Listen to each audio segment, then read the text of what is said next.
Natagpo ang nakahandusay naman ang bangkay ng isang dalagita sa isang bakanteng lote sa barangay 171 sa Caloocan. Hinala po ng mga pulis, ginahasa pa ang biktima bago pinaslang. Balitang hatid ni Athena Imperial.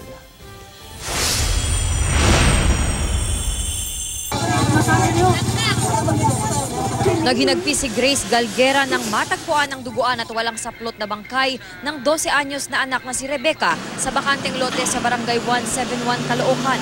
Kwento ni Grace, hindi umuwi ang anak kaya hinanap nila ito sa mga lugar kung saan naglalagi ang bata. Sabi ko sa asawa ko, balik tayo doon sa bakanteng lote sa kinukuha ng bangka. Sa kanilang paghahanap, tinanong nila ang lalaking sinasabing may diferensya sa pag-iisip kung nakita nito si Rebecca. Sabi ko, oy, nasaan yung bata? Sabi niya, nandun o, tinuro niya, nandun lang. Itinuturing ng suspect ang lalaki. Dito ho sa muka, nababagaho yun dito, tapos puro ho kalmot siya. May kalmot sa muka, sa magkabilang pisngi ng muka. Papuntang Novaliches. Sunakyan ng jeep.